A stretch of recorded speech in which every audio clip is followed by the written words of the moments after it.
वृंदावन है, ये ब्रजभूमि है, यहाँ के रज भी मुक्ति देने वाली है। कितना उत्तम देश, कितना उत्तम काल।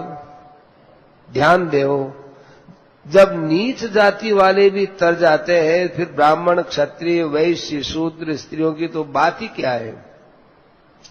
स्त्रियों के कल्याण की बात भी बड़ी सुगम है। वेदव्यास जी महाराज ने उसी विष्णु पुराण के 6 अंश में दूसरे अध्याय में कही है, स्त्रियों तुम धन्य हो, स्त्रियों तुम धन्य हो। तो फिर ऋषियों ने पूछा, महाराज आज आपको हो क्या गया है?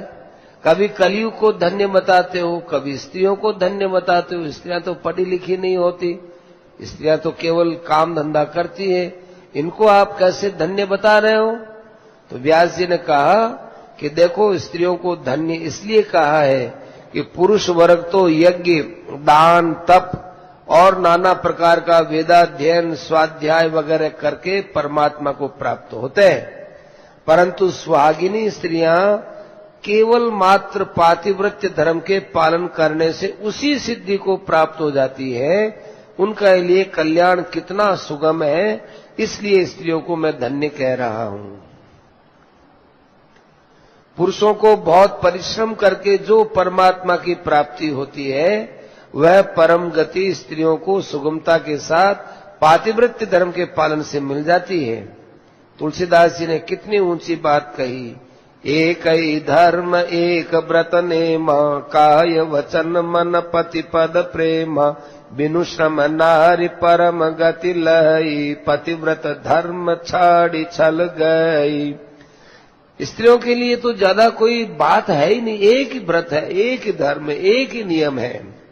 शरीर से पति की सेवा करना, पति को नमस्कार करना, वाणी से सत्य बोलना, प्रिय बोलना, हितकर बोलना, प्यार भरा वचन बोलना, और मन से पति का हित चाहना, बस स्त्री का कल्याण हो गया। वह मन से, वाणी से, शरीर से पति के चरणों में प्रेम करे, क्योंकि स्त्री के लिए शास्त्रों में पति को तीर्थ बताया है। पति की सेवा है, ये व्रत है। पति ही साक्षात गुरु है और पति ही परमात्मा है। सब कुछ स्त्री के लिए पति ही है। ये बातें शास्त्रों में बताई गई हैं। तुलसीदास जी भी साफ कहते हैं कि नारी को चाहिए कि छल का त्याग करके अपने पातिव्रत धर्म का पालन करे, वो परम गति को प्राप्त होती है। परम गति कह दो, मुक्ति कह दो, परमात्मा की प्राप्ति कह दो, एक ही बात है। तुलसीदास जी महाराज, वेदव्यास जी महाराज, सब शास्त्र स्त्रियों का पूरा पक्ष लेकर के बोलते हैं। यह ठीक है। तो ये बात हमने पद्म पुराण में भी पढ़ी कि पातिव्रत धर्म की बड़ी महिमा बताई। पातिव्रत धर्म के प्रभाव से शुक्ला के यहां साक्षात ब्रह्मा जी आए, विष्णु आए, महेश आए, और उन्होंने मुक्ति प्राप्त की। शुक्ला ने केवल भगवान के दर्शन से मुक्ति हो जाती है, फिर साथ में शिव जी और ब्रह्मा जी चले आए तो मुक्ति में बाकी क्या रहा। पर पातिव्रत धर्म का पालन करने से परमात्मा के दर्शन हो जाते हैं।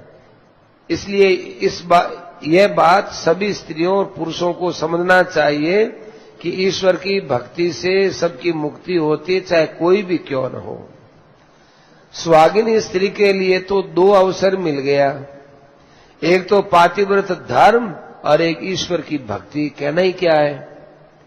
विधवा के लिए तो एक ही काम करना, अब क्या, ईश्वर की भक्ति, क्योंकि पति तो चले गए, अब केवल ईश्वर की भक्ति। ईश्वर की भक्ति से मुक्ति होती है। कोई कहते हैं कि स्त्रियां तो पढ़ी लिखी नहीं होती, शास्त्र नहीं पढ़ती और बिना ज्ञान के मुक्ति नहीं होती, तो स्त्रियों की मुक्ति कैसे हो जाती है? तो भाई भगवान कहते हैं, जो हमारी भक्ति में लगा रहता है उसको ज्ञान हम खुद देते हैं। तेषाम सतत युक्ता नाम भजताम प्रीति पूर्वकम ददामि बुद्धि योगम तम येन माम उपयांति ते। जो प्रीति पूर्वक मेरा भजन करते हैं उनको वह बुद्धि व ज्ञान देता हूं, जिससे मेरी प्राप्ति हो जाती है। तो भगवान की कृपा से सब हो जाता है, चाहे स्त्री हो चाहे पुरुष हो। वेदव्यास जी ने चलते फिर वहीं कह दिया, चंडालो तुम धन्य हो, चंडालो तुम धन्य हो, चंडालो तुम धन्य हो। तो फिर पूछा, महाराज ये चंडालों को बताया, हम लोग बैठे हुए हमको नहीं बताया। तो कहते हैं कि भाई चंडाल जो भक्ति करता है वो भगवान को बहुत प्यारा लगता है। जो ब्राह्मण भक्ति नहीं करता और चंडाल भक्ति करता है, मुझे ब्राह्मण से बढ़कर चंडाल अच्छा लगता है, ये बात भागवत में भी आती है। देखो, भक्ति करने से निषाद राज, भक्ति करने से भील, भक्ति करने से शबरी, भीलनी, सबका उद्धार हो गया। शास्त्रों में उदाहरण भी मिलते हैं, आज्ञा भी मिलती है, विधि वाक्य भी मिलते हैं। और शास्त्रों में ऐसी कोई बात नहीं जिसमें जरा सा भी कोई पोल की बात हो, संदेह की बात हो, ऐसी कोई बात नहीं।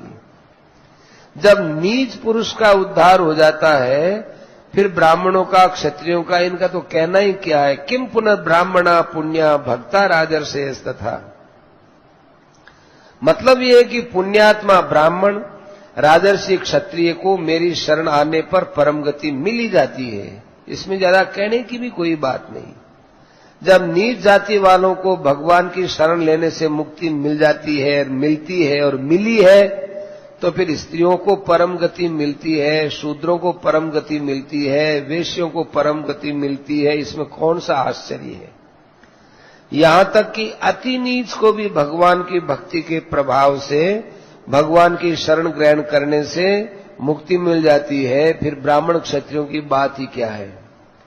मुक्ति पाने वाले बहुत से ब्राह्मणों, क्षत्रियों की कथाएं शास्त्रों में मिलती है जो भगवान को प्राप्त हो गए।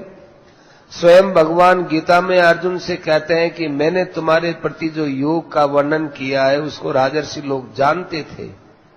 कर्मणि भी संसिद्धिम आस्थिता जनकादय। ये जनक वगैरह जितने बड़े बड़े राजर्षि लोग हुए वो कर्मों के द्वारा सिद्धि को प्राप्त हो गए। राजा जनक जी तो प्रसिद्धि हैं, जिनके पास सुखदेव जी जैसे लोग ज्ञान के लिए आया करते थे। इसलिए अपने मन में दृढ़ निश्चय रखना चाहिए कि परमात्मा की प्राप्ति बहुत जल्दी और थोड़े समय में हो सकती है। ये निश्चय रखना चाहिए। इस बात पर विश्वास नहीं है, इस कारण से हम लोगों को देरी होती है। इसमें बहुत काल की आवश्यकता नहीं है, साधन तेज होना चाहिए। वर्तमान में जैसा साधन करते हैं बहुत धीमा है। तेजी के साथ चलो, जोश के साथ चलो, श्रद्धा पूर्वक चलो, विश्वास के साथ चलो। जब मानव शरीर का मौका ही मिल गया है तो अब फिर इस मौके को क्यों आप टाड़ो। ये हम खुद जान करके मुश्किल खड़ी करते हैं। अपने को तो कमर कसकर खूब तेजी के साथ चलना चाहिए और इस जीवन के थोड़े से समय में परमात्मा को प्राप्त करके शेष समय को दुनिया की सेवा के लिए, उद्धार के लिए समर्पण करना चाहिए। जैसे तुलसीदास जी महाराज कितने उदार थे। हमारे सिद्धांत के अनुसार, शास्त्र के अनुसार उनका उद्धार तो हो ही गया, किंतु उन्होंने जिस प्रकार से रामायण, विनय पत्रिका आदि बहुत से ग्रंथ बनाए, उन ग्रंथों के प्रभाव से मनुष्यों का उद्धार हुआ, हो रहा है, हुआ है और होता ही रहेगा।